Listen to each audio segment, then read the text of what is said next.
नमस्कार बच्चों, आप सभी का स्वागत है आपके अपने यूट्यूब चैनल होम साइंस में, जिसमें आज आप सब पढ़ने वाले हैं MA first year home science. और आप सबका पेपर फर्स्ट है फूड एंड न्यूट्रिशन साइंस। जी हाँ, आहार एवं पोषण विज्ञान। और जैसा कि इसमें लिखा है महामैराथन क्लास। जी हाँ, आज बहुत लंबी क्लास होने वाली है, क्योंकि आज आप अच्छे से रिवीजन कर लें, क्योंकि कल ही आपका पेपर है। अगर आप अच्छे से रिवीजन किए रहेंगे तो बहुत अच्छा पेपर आप सबका होगा। तो बच्चों, बहुत अच्छे से आप सब प्रैक्टिस कर लें, और जो बच्चे लिखते नहीं हैं वो लिखने का भी प्रयास करते रहें, जिससे आप वहाँ पेपर में आप लिखते समय परेशान ना हो, जिससे कि आप का हाथ दर्द न करे और आप आसानी से लिख सकें। तो आगे बढ़ते हैं। पेपर से पहले ज़रूर देखें, ये सारे प्रश्न बहुत ही इंपॉर्टेंट हैं। सबसे पहले हम लोग शॉर्ट आंसर को देखेंगे। जितने भी शॉर्ट आंसर हैं जो सीरीज से हैं, जो वेरी इंपॉर्टेंट आंसर हैं, इन सबको फास्टली रिवीजन करते हुए फिर आगे हम कुछ ऐसे महत्वपूर्ण प्रश्नों को, जैसे विटामिन का रिवीजन कराएंगे, क्योंकि विटामिन से आपके ज़रूर पेपर में एक प्रश्न ज़रूर ही आएगा। तो देखते हैं, आगे बढ़ते हैं। और जिन्होंने अभी तक चैनल को सब्सक्राइब नहीं किया, सब्सक्राइब कर लें। खंड आ हमारा अति लघुत्तरीय प्रश्न। जैसा कि आप सबको पता है, खंड आ और खंड बा और सा, 3 खंडों में आपका पेपर होने वाला है। तो पोषक तत्व होता क्या है? सबसे पहले पोषक तत्व के बारे में जान लेते हैं। बच्चों, पोषक तत्व वह होता है जो भोजन में अनेक जटिल रासायनिक पदार्थ होते हैं, जो शरीर के वृद्धि ऊतकों की टूट फूट टूट फूट की मरम्मत, रोगों से रक्षा, शरीर की उष्णता एवं नियंत्रण के लिए आवश्यक होते हैं। और जैसे कि पोषक तत्वों के द्वारा ही शरीर का सारा जो टूट फूट है, इसकी मरम्मत होती है, रोगों से रक्षा होती है, इम्यूनिटी पावर, ये सब पोषक तत्वों के द्वारा ही मिलता है। ये रासायनिक पदार्थ शरीर में होने वाले जो विभिन्न प्रकार की क्रियाओं को संपन्न करने के लिए एवं स्वास्थ्य को बनाए रखने के लिए उचित मात्रा में आवश्यक होते हैं। ये पोषक तत्व कहलाते हैं। पोषक तत्व 6 प्रकार के होते हैं, जैसा कि आप सबको पता है पोषक तत्व कौन कौन से होते हैं। प्रोटीन होता है, कार्बोहाइड्रेट होता है, वसा होता है, और विटामिन और खनिज लवण और जल। इन सभी 6 पोषक तत्वों के बारे में हम डिटेल में लास्ट में जानेंगे। और जिन्होंने अभी तक लाइक नहीं किया, लाइक कर दें यारों, जरूर लाइक कर दो बच्चों। आरडीए होता क्या है? रिकमेंडेड डाइटरी अलाउंस, अर्थात जो आरडीओ होता है, जिसका अर्थ होता है अनुमोदित आहार मात्राएं। अर्थात जो आरडीए है उसका अर्थ है कि हम अपने भोजन में जो पौष्टिक तत्वों की कितनी मात्रा लें तथा भोज्य पदार्थों की मात्रा कितनी होनी चाहिए, वो आरडीए द्वारा आहार को संतुलित बनाया जाता है। नेक्स्ट हमारा है रेसे। रेसे क्या होता है? जो वनस्पति जगत से प्राप्त होने वाले वे पदार्थ जो मानव शरीर में पाचन क्रिया में सहायक होते हैं तथा जिनका एंजाइम के द्वारा पाचन नहीं हो पाता है, रेसे कहलाते हैं। इसके अंतर्गत सभी प्रकार के अपचनीय, जैसे पॉलीसेकेराइड, लिग्निन और pectin, mucilage, hemi cellulose, gums आदि आते हैं। उसके बाद है हमारा नेक्स्ट क्वेश्चन है, नेक्स्ट हमारा पंच आहारीय समूह। ये भी मैंने पढ़ाया बहुत अच्छे से, आप सबको पता होगा। जो पंच आहारीय समूह होता है, प्रथम समूह में आता है दूध और दूध से बने भोज्य पदार्थ, दूसरे में आता है द्वितीय समूह में। इसमें अगर प्रश्न बन जाता है पंच आहारीय समूह, तो आप बहुत आसानी से लिखना जरूर, ओके। इसमें शाकाहारी तथा मांसाहारी दोनों समूह के भोज्य पदार्थ आते हैं। तृतीय समूह में इस समूह के अंतर्गत फल तथा हरी पत्तेदार सब्जियां आती हैं। चतुर्थ समूह में इस समूह के अंतर्गत सभी प्रकार के अनाज भी आते हैं। और पंचम समूह में आता है कि इस वर्ग के भोज्य पदार्थ में घी, तेल, शर्करा आदि ऊर्जा के अच्छे स्रोत होते हैं। उसके बाद ग्लाइसेमिक इंडेक्स से आप क्या समझते हैं, तो बताइए। जो ग्लाइसेमिक इंडेक्स होता है वो क्या होता है? ग्लाइसेमिक इंडेक्स जो होता है बच्चों, वो रक्त शर्करा के स्तर पर कार्बोहाइड्रेट के प्रभाव की एक माप होती है। जो कार्बोहाइड्रेट पाचन के दौरान तेजी से टूटते हैं और रक्त धारा में ग्लूकोज को तेजी से छोड़ते हैं, उनमें उच्च ग्लाइसेमिक और इंडेक्स होता है। जो कार्बोहाइड्रेट रक्त धारा में धीरे धीरे क्या होता है, ग्लूकोज छोड़ते हुए बहुत धीरे धीरे टूटते हैं, उनमें निम्न ग्लाइसेमिक इंडेक्स होता है। इस अवधारणा का विकास यह पता लगाने के लिए किया जाता है कि मधुमेह से ग्रसित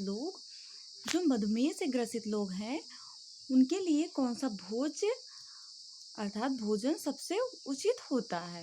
तो आई होप आप सब समझ गए होंगे। अब एसिडेस, जो एसिडेस होता है वो होता क्या है? एसिडेस आहार। तो एसिडेस आहार होता है जो क्षारीय आहार के विपरीत होता है। जो क्षारीय आहार होता है ठीक उसी के अंतर अर्थात उसी के अपोजिट हो, विपरीत हो। इस प्रकार के आहार में मांस, मछली, अंडा एवं अनाज अधिक होता है तथा दूध, फल, सब्जियां कम मात्रा में होती हैं।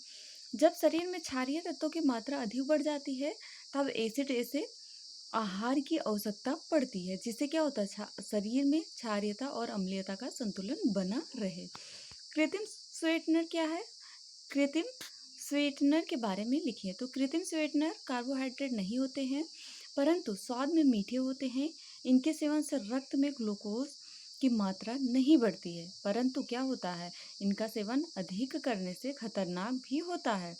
और कृत्रिम स्वीटनर ग्लूकोज के स्थानापन्न रूप में प्रयोग किए जाते हैं। और कुछ कृत्रिम स्वीटनर के नाम से इससे प्रकार के हैं। जो कृत्रिम स्वीटनर नाम है याद कर लेना, सॉर्बिटॉल, सैकरीन, ग्लिसरॉल और सुक्रालोज, न्यूटेम, एस्पार्टम, एरिथ्रिटॉल, आइसोमाल्ट, लैक्टिटॉल, माल्टिटॉल और मैनिटॉल, जाइलिटॉल। याद कर लेना, बहुत ही महत्वपूर्ण है। उसके बाद हमारा नेक्स्ट क्वेश्चन आता है आवश्यक अमीनो अम्ल के नाम बताइए। तो जो आवश्यक अमीनो अम्ल होते हैं ऐसे देख लेते हैं, 10 हैं। शरीर में 10 प्रकार के आवश्यक अमीनो एसिड पाए जाते हैं जिसमें क्या होता है विकास एवं वृद्धि के अत्यंत ही आवश्यक होते हैं। जो प्रोटीन के उच्च व निम्न श्रेणी के प्रोटीन कहा जाता है, जैसे कि पहला है लाइसिन होता है, दूसरा है ट्रिप्टोफैन होता है, तीसरा है ल्यूसीन होता है, चौथा है वेलिन और पांचवा आइसोल्यूसिन और छठा है थ्रियोनिन और सातवां है मेथियोनिन और आठवां फेनिल एलानिन और 9 नंबर है आर्जिनिन। ओके, आई होप आप सब समझ रहे होंगे। नेक्स्ट क्वेश्चन है हमारा असंतृप्त वसीय अम्ल युक्त खाद्यों की तालिका बनाइए। जो असंतृप्त वसीय होते हैं, आप सबको पता होगा वसा कितने प्रकार के होते हैं, 2 होते हैं। एक होता है संतृप्त वसा, एक होता है असंतृप्त वसा। तो जो असंतृप्त वसा है उसमें उसमें जैसे कि सोयाबीन का तेल हुआ, मक्खन हुआ, सरसों का तेल हुआ, मूंगफली हुई, दूध व दूध से बने जो भोज्य पदार्थ हैं ये सब असंतृप्त वसीय पदार्थ होते हैं। और जो आइसोलेट ऑफ लैंगर हैंस होता है, हैंस क्या है इसके बारे में जानते हैं। तो जो आइसोलेट ऑफ लैंगर हैंस अग्नाशय में पाई जाने वाली दीप कोशिकाएं होती हैं जिनकी बीटा कोशिकाओं से इंसुलिन नामक हार्मोन निकलता है जो ग्लाइकोज को ग्लाइकोजन में बदलने का कार्य करता है। अब हम लोग देखेंगे कि जो जल एवं वसा में घुलनशील विटामिन के नाम बहुत ही महत्वपूर्ण है, जरूर याद रखना। जल में घुलनशील विटामिन होता है विटामिन बी और सी, जबकि हमारा वसा में घुलनशील विटामिन ए और विटामिन डी और विटामिन ई और विटामिन के होता है। उसके बाद नेक्स्ट क्वेश्चन है जो ग्लाइकोलिसिस है और ग्लाइकोजेनेसिस है और ग्लाइकोनियोजेनेसिस और ग्लाइकोजिनोलाइसिस, इनके बारे में जानते हैं। जो ग्लाइकोलिसिस है इस प्रक्रिया द्वारा ग्लूकोज का परिवर्तन पायरुविक अम्ल में हो जाता है जिसके कारण क्या होता है इसके द्वारा ऊर्जा की प्राप्ति होती है। इसे ईएमपी पथ भी कहते हैं। और ग्लाइकोजेनेसिस होता है इस प्रक्रिया के द्वारा ग्लूकोज को ग्लाइकोजन में परिवर्तित किया जाता है। यह प्रक्रिया हमारे शरीर में यकृत और मांसपेशियों में होती है। और ग्लूकोज और ग्लाइकोजन, जैसे पहले ग्लूकोज होता है तो उसे ग्लाइकोजन में परिवर्तित कर देता है। इस प्रक्रिया की सहायता से रक्त में ग्लूकोज की मात्रा को स्थिर बनाने में सहायता मिलती है। नेक्स्ट हमारा सा है ग्लाइकोनियोजेनिस क्या होता है। इस प्रक्रिया द्वारा अमीनो अम्ल तथा वसा द्वारा ग्लूकोज का निर्माण होता है। और ग्लाइकोजिनोलाइसिस इस प्रक्रिया द्वारा क्या होता है ग्लाइकोजन का विघटन होता है जिससे ग्लूकोज बनती है। यह प्रक्रिया यकृत में होती है और यह प्रक्रिया उस स्थिति में होती है जब रक्त में ग्लूकोज का स्तर कम हो जाता है। उसके बाद कैंपनर आहार होता क्या है। कैंपनर आहार होता है जो रक्तचाप में अधिकता वाले रोगियों के लिए चावल युक्त आहार को प्रस्तावित किया जाता है, वही कैंपनर आहार होता है। इस प्रकार के आहार योजना में जैसे प्रोटीन, कैलोरी, वसा, सोडियम सभी प्रकार की मात्राएं जो कम मात्रा में उपस्थित रहते हैं। इस आहार व्यवस्था में पौष्टिक तत्व निम्नलिखित मात्रा में प्राप्त होते हैं, जैसे कि पोषक तत्व हैं कैलोरी होता है 2000, मात्रा प्रोटीन है 20 ग्राम, जबकि वसा है 5 ग्राम, और सोडियम हो जाता है 100 मिलीग्राम, और क्लोराइड होता है 200 मिलीग्राम। चावल होता है 250 से 300 ग्राम पके हुए चावल होने चाहिए। उसके बाद देखते हैं बच्चों, जिन्होंने अभी तक लाइक नहीं किया लाइक ज़रूर कर दें। फिर क्या होता है, इस आहार में जो कैंपनर आहार होता है उसमें फल एवं फलों का रस दिया जाता है, परंतु तरल पदार्थ इनकी इतनी मात्रा में हो कि सिर्फ रोगी की आवश्यकता की पूर्ति हो सके। इसके साथ साथ मल्टीविटामिन की गोलियां भी देना आवश्यक होता है, जिससे क्या होता है, विटामिन की आवश्यकता भी पूरी हो जाती है। नेक्स्ट हमारा पेप्टिक अल्सर में प्रचलित आहारों के नाम बताइए। तो पेप्टिक अल्सर, जैसे पेप्टिक अल्सर एक आप सबको पता होगा, मैंने पेप्टिक अल्सर पर वीडियो भी बनाया है। यदि आप सबके पेपर में ज़रूर एक बीमारी से संबंधित आएगा, एक बीमारी ज़रूर आएगी जिस पे आपको सविस्तार कैसे आप आहार का आयोजन करेंगे ये सब बताना होगा। तो जैसे सिप्पी डाइट हुआ, और एंडरसन डाइट हुआ, और मिलेन ग्रांस डाइट हुआ, और नेक्स्ट है लेन हर्ट्रेस डाइट। ये सभी डाइट का प्रयोग किया जाता है आहार में। ओके, आईसीएमआर का क्या है, मैंने बीएमआर के बारे में भी समझाया है आप सबको। आईसीएमआर तो जो Indian counselling of medical research होता है, या स्वास्थ्य संबंधी परियोजनाओं के लिए वित्तीय सहायता प्रदान करता है। क्या, आईसीएमआर किसके लिए, स्वास्थ्य संबंधी परियोजनाओं के लिए क्या सहायता प्रदान करता है। पेप्टिक अल्सर होता क्या है, पेप्टिक अल्सर का अर्थ होता है जैसे अमाशय की श्लेष्मिक झिल्ली की परत पर छोटे छोटे घाव हो जाना। यह घाव इसलिए होते हैं क्योंकि श्लेष्मिक झिल्ली पाचक रसों को सहन नहीं कर पाती है, और ये पाचक रस झिल्ली में ऊतकों का पाचन करने लगते हैं, जिससे क्या होता है, झिल्ली पर घाव बन जाता है। बीएमआर क्या है, बीएमआर का पूरा नाम है बेसल मेटाबॉलिक रेट, अर्थात जो आधारीय चयापचय दर होती है वही आपका बीएमआर होता है। एनीमिया क्या है, रक्त अल्पता होता है। एनीमिया का अर्थ होता है रक्त अल्पता, अर्थात जो हमारे शरीर में हीमोग्लोबिन की प्रतिशत मात्रा कम हो जाती है रक्त में, जो 14 मिलीग्राम से 100 मिलीग्राम रक्त के अनुपात में हीमोग्लोबिन होना चाहिए। जब इसकी मात्रा शरीर में कम हो जाती है तब उस स्थिति को हम एनीमिया कहते हैं। सौम्य आहार क्या होता है बच्चों, जैसे मिर्च मसाले रहित कोमल आहार को सौम्य आहार कहते हैं। जैसे बीमारी से ठीक होने के पश्चात रोगी को सौम्य आहार दिया जाता है। सौम्य आहार का पाचन सरल होता है। नेक्स्ट है किडनी के कार्य बताइए। किडनी का मुख्य कार्य होता है जैसे रक्त में मिले हुए अशुद्धियाँ जैसे यूरिया, यूरिक एसिड, लवण आदि को छानकर अलग करना तथा शरीर से बाहर निकालना।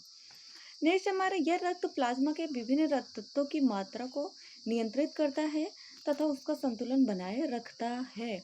इसके द्वारा जल निष्कासित होता है। रक्त में जल अधिक हो जाने पर वृक्क रक्त से जल अवशोषित करके रक्त में उसकी मात्रा सामान्य बनाए रखता है। या सोडियम फास्फेट को रक्त से अलग करके रक्त की क्षारीयता को घटने नहीं देता है। उसके बाद नेक्स्ट हमारा एंजाइमा पेक्टोरिस क्या है। एंजाइना पेक्टोरिस क्या है, जब हमारा एथेरोस्क्लेरोसिस हृदय में की जो एथेरोस्क्लेरोसिस है वो हृदय को रक्त पहुंचाने वाली धमनियों में हो जाती है, तो हृदय की दीवारों को रक्त कम पहुंचता है, जिससे क्या होता है, हृदय की संकुचन एवं विमोचन करने में जो परेशानी होने लगती है। इसी परेशानी का अनुभव व्यक्ति जैसे छाती सीने पर दर्द होने लगता है, इसे एंजाइनल पेन भी कहते हैं। एंजाइनल पेन कहते हैं जो सीने पर दर्द होता है, तथा यह स्थिति एंजाइना पेक्टोरिस कहलाती है। आहार विनिमय सूची क्या है। आहारीय पोषक मूल्यों की गणना के लिए खाद्य पदार्थों को विभिन्न समूहों में, याद रखना आहार विनिमय सूची होता क्या है, विभिन्न समूहों में विभाजित कर दिया जाता है, और प्रत्येक वर्ग या समूह में लगभग एक समान पोषक मूल्य वाले भोज्य पदार्थ सूचीबद्ध किए जाते हैं। यह आहार विनिमय सूची कहलाती है। इस सूची से यह लाभ है कि आहार तालिका बनाते समय किसी भी समूह में कोई एक भोज्य पदार्थ या उसका विकल्प लिया जा सकता है। अलग से या विकल्पित भोज्य पदार्थ में पोषण मूल्य की गणना करने की भी आवश्यकता नहीं होती है, क्योंकि वह पहले से ही सूची में उपलब्ध रहता है। तो बच्चों इसी के साथ आप सब विटामिन का भी ध्यान से समझने का प्रयास करें। विटामिन सुने, बहुत ही महत्वपूर्ण है। विटामिन ए होता क्या है, सारे विटामिन के बारे में जान लें। जो विटामिन ए होता है इसके मुख्य स्रोत हैं अंडे, मक्खन, घी, मछली, तेल, ये सब मैंने बताया था। और इसका रासायनिक नाम क्या होता है बच्चों? अगर विटामिन ए का रासायनिक नाम पूछ लेता है तो रेटिनॉल होता है। और इसका कार्य क्या है? जो नेत्र है, आप सबको पता है विटामिन ए की कमी से रतौंधी होता है, तो कह सकते हैं नेत्र को, हमारे नेत्र की सुरक्षा भी करता है विटामिन ए। विटामिन डी होता क्या है? विटामिन डी का रासायनिक नाम होता है कैल्सीफेरॉल। और यह सूर्य का, जैसे सबसे ज़्यादा इसके स्रोत क्या है, मुख्य स्रोत क्या है, कहाँ से ये सबसे ज़्यादा प्राप्त होता है विटामिन डी? तो बच्चों मुख्य स्रोत है इसका सूर्य का प्रकाश। उसके उपरांत है मक्खन, दूध, मांस, मछली, ये सभी आते हैं। और इसके कार्य क्या है? हड्डियों और दांतों को स्वस्थ रखना। विटामिन डी के कार्य बहुत ही महत्वपूर्ण है, क्योंकि कैल्शियम, एक बच्चे के लिए विटामिन डी बहुत ही महत्वपूर्ण होता है। उसे कैल्शियम और फास्फोरस की भी बहुत आवश्यकता होती है। और इससे होने वाली बीमारी जैसे रिकेट्स हुआ, रिकेट्स अर्थात सूखा रोग हो जाता है। उसके बाद विटामिन ई होता है क्या? विटामिन ई होता है बच्चों कि जो टोकोफेरॉल होता है, वो, इसका रासायनिक नाम क्या है विटामिन ई का? टोकोफेरॉल होता है। और यह अंडे, गेहूँ, हरी पत्तेदार सब्जियां, इन सभी में पाया जाता है। और जैनिक, जो प्रजनन से संबंधित कार्य होते हैं, इन्हें ये करता है, क्योंकि इसकी कमी से जनन क्षमता में कमी आ जाती है और अंगघात हो जाता है विटामिन ई की कमी से। और विटामिन के की कमी से क्या होता है? इसके कमी से होता है मृज, अर्थात रुधिर स्त्राव होने लगता है विटामिन के की कमी से। और इसका रासायनिक नाम होता है नेप्थोक्विनिन होता है। और इसके मुख्य स्रोत जैसे सोयाबीन, यकृत, अंडे, टमाटर, हरी पत्तेदार सब्जियां। और इसके कार्य हैं जैसे रुधिर में थक्का जमना, ये सब इसके कार्य हैं। अब विटामिन बी के बारे में जान लेते हैं। आप सबको पता है विटामिन B1 है, B2 है, B3 है, ऐसे करके है, तो इसलिए इसे हम विस्तार से जानें। जैसे विटामिन B1 है, इसका रासायनिक नाम आप सबको पता होगा, थायमिन होता है। मैंने ये सब बहुत विस्तार से पढ़ाया, आप सब जाकर चैनल पर विटामिन के बारे में देख सकते हैं। और ईस्ट, मांस, दूध, यकृत इसके मुख्य स्रोत हैं, जबकि इससे के कार्य क्या है? कार्बोहाइड्रेट उपाचन में जो सा एंजाइम होता है उसका पाचन करना, यही सब इसके मुख्य कार्य होते हैं विटामिन B1 के। और ये विटामिन B1 की कमी से बेरी रोग भी हो जाता है। विटामिन B2 का नाम जानते हैं, रासायनिक नाम क्या है? विटामिन B2 का रासायनिक नाम है बच्चों राइबोफ्लेविन। और जिन्होंने अभी तक सब्सक्राइब नहीं किया, सब्सक्राइब कर लें। जिन्होंने लाइक नहीं किया बच्चों, लाइक कर दें। आपकी टीचर आप सबके लिए इतना करती हैं, तो आप सब इतना अवश्य किया करें। विटामिन B2 क्या है? राइबोफ्लेविन। जैसे कि इसके मुख्य स्रोत हैं हरी पत्तेदार सब्जियां, यीस्ट, पनीर, गेहूं, यकृत, मांस।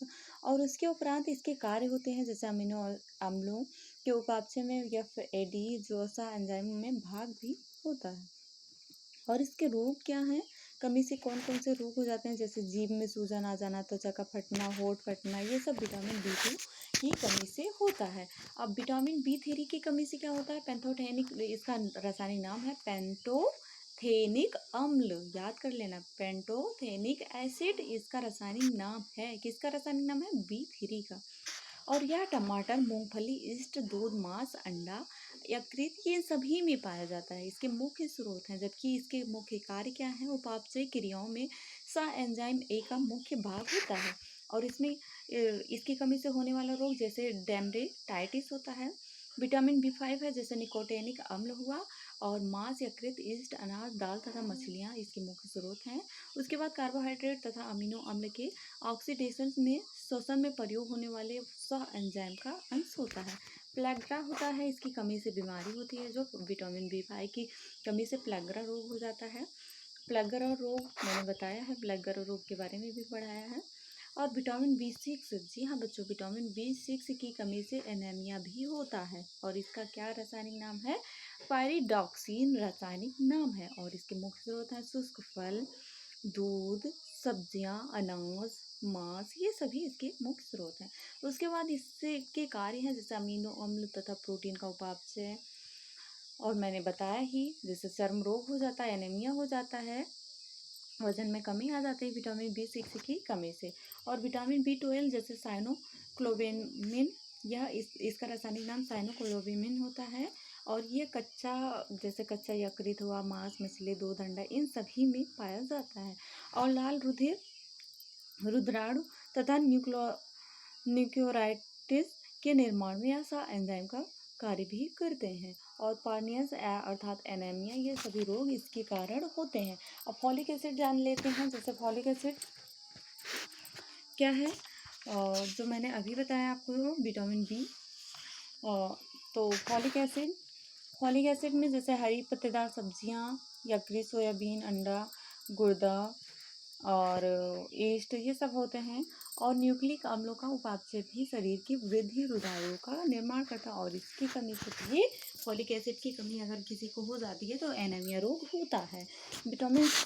विटामिन सी का रासायनिक नाम आप सबको पता होगा, एस्कॉर्बिक अम्ल होता है। जबकि ये प्राप्त होने वाले जैसे खट्टे फलों में बहुत ही अधिक मात्रा में पाया जाता है विटामिन सी। नींबू, आंवला, मौसमी, संतरा, हरी सब्जियां, रसीले फल, इन सभी में पाया जाता है हमारा विटामिन सी। और यह विटामिन सी की कार्य क्या होता है, जैसे अस्थियों में मैट्रिक्स निर्माण करना और कोलेजन तंतुओं के रूप में अंतराकोशिकाओं मैट्रिक्स बनाता है। और इससे होने वाला रोग है जैसे रुधिर स्त्राव होना और स्कर्वी रोग। तो आप सब बचपन से सुनते आ रहे हैं कि विटामिन सी की कमी से स्कर्वी रोग हो जाता है। तो आई होप आप सब समझ गए होंगे। उसके बाद ये उपचारात्मक आहार के बारे में जान लेते हैं, फिर अभी हम और भी प्रश्नों के बारे में डिस्कस करेंगे। ओके, उपचारात्मक आहार के बारे में जान लें। मैंने विटामिन के बारे में आप सबको विस्तार से बता दिया है, और जिन्होंने नहीं समझा है वो जाकर के विटामिन का वीडियो अवश्य देख लें, क्योंकि पेपर में आप सबके जरूर विटामिन से संबंधित प्रश्न आएगा।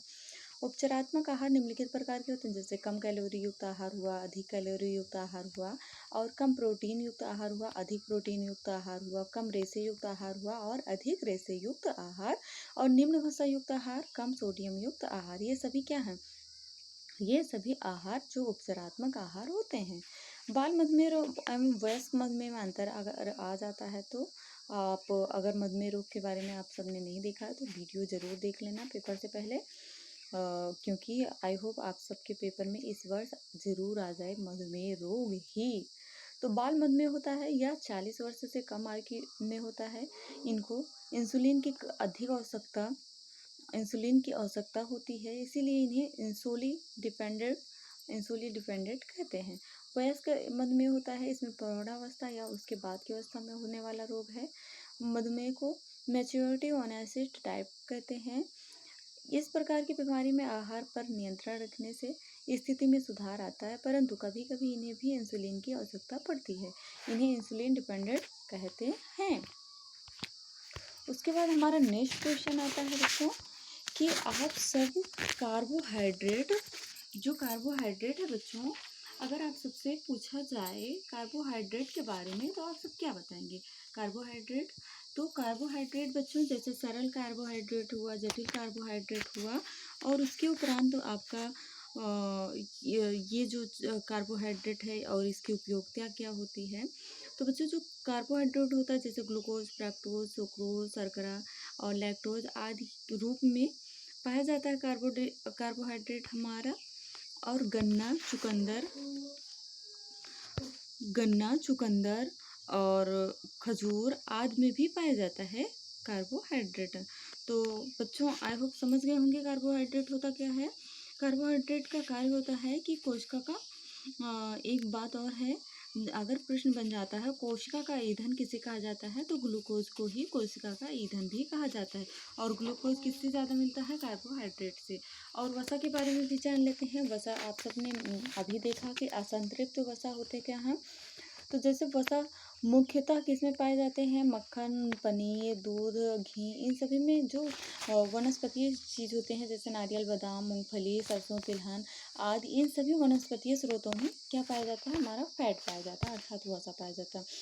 और वसा की कमी से क्या होता है बच्चों, वसा की अगर आपको कमी हो जाती है तो आपको कौन सा रोग होगा, आपको वसा की कमी से अक्सर देखा जाए तो मोटापा, अगर वसा की कमी से तो मोटापा नहीं होगा, आपके शरीर में वसा की कमी हो जाएगी तो आप दुबले पतले हो जाएंगे, आपके हार्मोन्स में भी प्रॉब्लम होगी, आपके शारीरिक विकास में भी प्रॉब्लम होगी। जबकि आपको अगर वसा की उपयोगिता आपके लिए ऊर्जा भी प्रदान करता है, तो आप ऊर्जा लेस हो जाएंगे अगर आपको वसा नहीं मिले तो।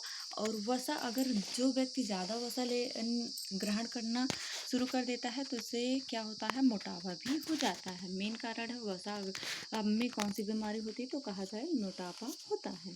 प्रोटीन्स क्या होता है बच्चों, प्रोटीन्स भी बहुत महत्वपूर्ण है। प्रोटीन्स में जैसे कि कार्बोहाइड्रोजन, ऑक्सीजन या नाइट्रोजन प्रोटीन्स के निर्माण में भाग लेते हैं और यही प्रोटीन हमारे शरीर की जैसे कि टूटे फूटे हड्डियों की भी मरम्मत करता है हमारा प्रोटीन।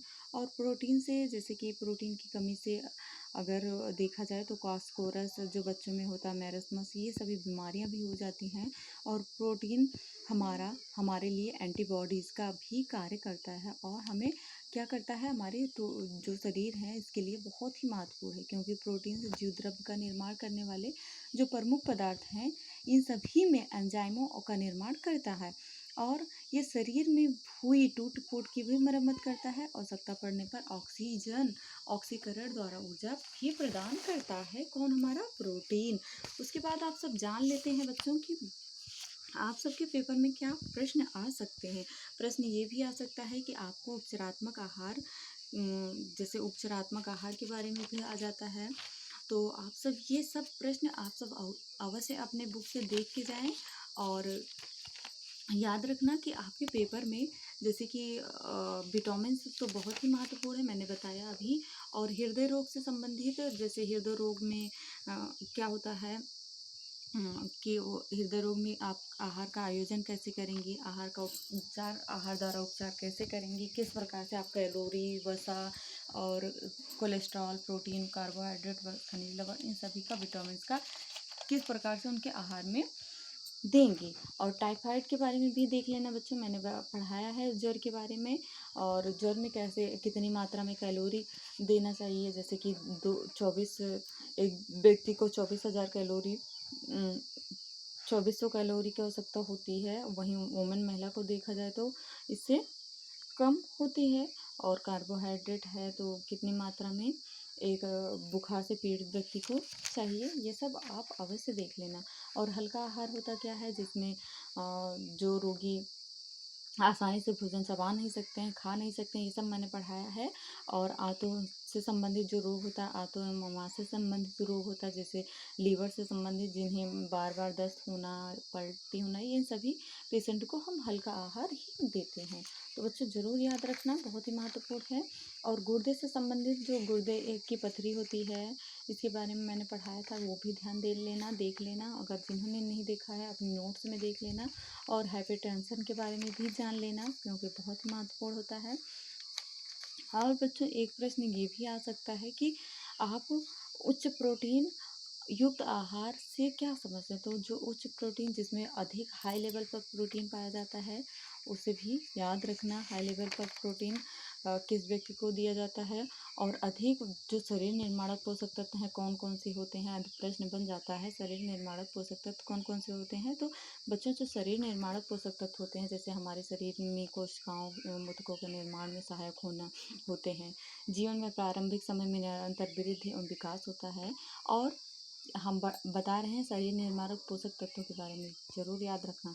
और क्रियाशीलता के कारण शरीर की कोशिकाओं एवं ऊतकों का निरंतर ह्रास होता है तथा यह भोजन तत्व इन ऊतकों एवं कोशिकाओं का निर्माण करते हैं कि जिसे तत्व अग्रलिखित हैं, जैसे प्रोटीन, खनिज तत्व, कैल्शियम, आयरन, फास्फोरस, सोडियम, जल, ये सब क्या है, हमारे शरीर निर्माणक पोषक तत्व होते हैं। और ऊर्जा देने वाले कौन कौन से पोषक तत्व होते हैं, जैसे कार्बोहाइड्रेट हुआ, इनसे भी हमें ऊर्जा प्राप्त होती है। स्टार्च, और कार्बोहाइड्रेट में स्टार्च, शर्करा, ये दोनों, जैसे शक्कर अगर खाएंगे आप इस शर्करा में और गुड़ खाएंगे तो आपको एनर्जी मिलती है, तभी तो आप शक्कर गुड़ खा कर के पानी पीते हैं, जिससे कि आपको एनर्जी मिल जाए। स्टार्च जैसे गेहूँ, चावल, मक्का, ज्वार, ये सब भोजन में ग्रहण करते हैं तो भी आपको एनर्जी मिलती है, अर्थात ऊर्जा मिलती है। वसा हुआ, वसा में सबसे अधिक मात्रा में ऊर्जा मिलती है, जबकि प्रोटीन है हमारा, प्रोटीन में भी हमें ऊर्जा प्राप्त होती है। और कार्बोहाइड्रेट में भी इसका अभाव में प्रोटीन हमें ऊर्जा देने लगती है। और ये भी बच्चों याद रखना कि आहार आयोजन के सिद्धांत, जैसे मैंने बताए थे आहार आयोजन के सिद्धांत बजट के अनुसार आहार होता है, व्यक्तिगत रुचि आदतों के प्रतिबंधों में ध्यान रखते हुए आहार होता है, और उपलब्ध संसाधनों का सदुपयोग करना भी आहार के सिद्धांत हैं, और पूरे दिन को एक इकाई के रूप में लेना भी आहार का क्या होता है, मुख्य सिद्धांत होता है आहार आयोजन का। और आहार में तृप्तिदायक भोज्य पदार्थों का समावेश होना भी आहार का मुख्य सिद्धांत होता है। और ये भी याद रखना बच्चों कि एक जो गर्भवती महिला है उसे कैसे आप आहार देंगे, किस प्रकार से उसकी आहार का आयोजन करेंगे। और उसके बाद हमारा शीघ्र नष्ट होने वाले भोज्य पदार्थों का संग्रह, ये भी ध्यान देना कि ठंडी विधि द्वारा एक होती है, एक गर्म विधि द्वारा होती है। जो आपके खाद्य पदार्थ हैं उनको शीघ्र न नष्ट हों उनसे बचाने के लिए दो विधियों का प्रयोग होता है। उसके बाद उपचारात्मक आहार कौन कौन से हैं मैंने पहले ही बता दिया उपचारात्मक आहार के बारे में। और बच्चों, जितने भी महत्वपूर्ण प्रश्न हैं हम सब प्रश्नों पर चर्चा कर रहे हैं, इसलिए बहुत ही महत्वपूर्ण वीडियो है ये। और आप सब हेडेक न लें, बहुत अच्छे से पेपर करें और आप सबका पेपर बहुत अच्छा होगा, आई होप। और आप सबके साथ मेरा आशीर्वाद है जिससे आप सब, और हम भी आशा करते हैं कि आप सबका पेपर बहुत अच्छा हो। तो बच्चों, ये भी याद रख लेना कि जो आहार अगर प्रश्न बनता है आहार आयोजन को प्रभावित करने वाले कारक, तो बच्चों आयु भी प्रभावित करती है और लिंग भी प्रभावित करती है, जबकि परिवार के सदस्यों की संख्या भी प्रभावित करती है, और हमारा शारीरिक आकार, रुचि, धर्म, व्यवसाय, जलवायु एवं मौसम, आदत, विशेष अवस्था, परिवार की आय अथवा आर्थिक दशा, ये सब क्या करते हैं, हमारे आहार आयोजन को प्रभावित करते हैं।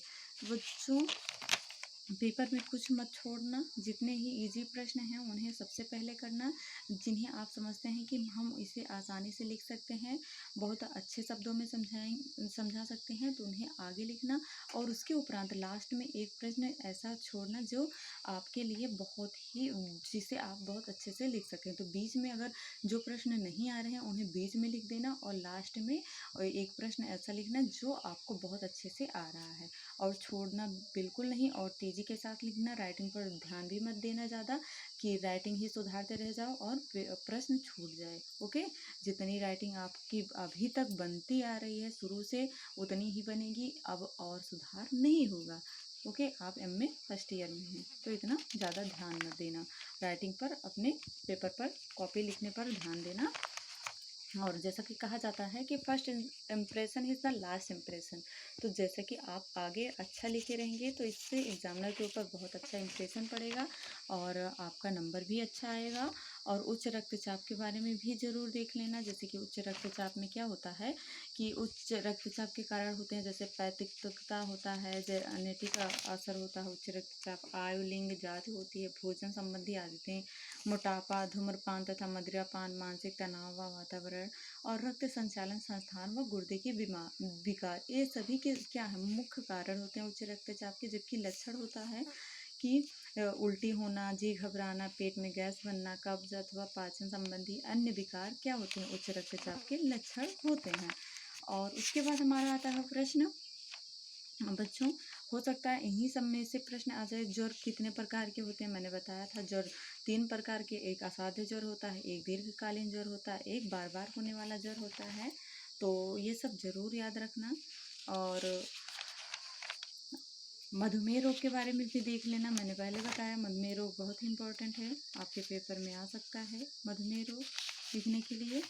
ओके, कब्ज रोग के बारे में भी देख लेना, मैंने कब्ज रोग भी पढ़ाया है, लगभग आप सबका पूरा कंप्लीट है सिलेबस। अतिसार रोग, जैसे अतिसार रोग 10 से 15 बार तक बार बार मल त्याग के लिए जाना, तो जो अतिसार रोग डायरिया रोग हो जाता है, पता चलता है। और अतिसार के प्रकार जैसे विशेष खाद्य पदार्थों में होने वाले अतिसार, अधिक तीव्र तथा कम अवधि का अतिसार, कम तीव्र एवं अधिक अवधि का अतिसार, और स्तन पान बंद कराने पर भी अतिसार रोग हो जाता है बच्चों में। और अतिसार के कारण क्या होते हैं, जैसे अल्कोहल रोग की स्थिति में औषधियाँ, पाचन तंत्र में विकार, एंजाइम का संतुलन, मनोवैज्ञानिक कारक, विषाक्त जीवाणु, ये सब क्या है, अतिसार रोग के कारण होते हैं। और रासायनिक पदार्थ भी होता है, संक्रमण भी होता है। और लक्षण जैसे ज्वर होना, पेट में पीड़ा, ऐंठन होना, त्वचा में ढीलापन हो जाना, त्वचा में जल की कमी हो जाना, और रोगी की कभी कभी उल्टियाँ भी होने लगती हैं। रोगी बहुत अधिक शारीरिक कमजोरी भी अनुभव करता है और शारीरिक क्रियाशीलता में भी कमी आ जाती है। बार बार मल त्याग होता है और मल में पानी की मात्रा भी अधिक हो जाती है। अतिसार में उपचार क्या है? ट्रीटमेंट इन डायरिया। अतिसार रोग का उपचार रोग की अवस्था आरंभ होते ही करना चाहिए और अतिसार के रोग आहार में विशेष ध्यान देना चाहिए। अतिसार रोगी को पूर्ण विश्राम भी करना चाहिए। अतिसार में तत्काल योग्य चिकित्सक से सलाह भी लेना चाहिए और चिकित्सक द्वारा लिखी हुई औषधियों का भी विशेष रोगी के लिए सेवन करना चाहिए। औषधियों को विशेष रूप से ध्यान से उन्हें बार बार समय समय पर औषधियाँ भी देना चाहिए। अतिसार रोग बहुत ही खतरनाक हो सकता है, इसलिए बच्चों बहुत ही महत्वपूर्ण है। तो आई होप आप सब अच्छा पेपर करेंगे और आप सबके लिए पेपर के लिए बहुत बहुत बहुत बहुत बेस्ट ऑफ लक। मिलते हैं नेक्स्ट वीडियो में चाइल्ड डेवलपमेंट के साथ। तब तक आप सब अच्छे से तैयारी करें, रिवीजन करें।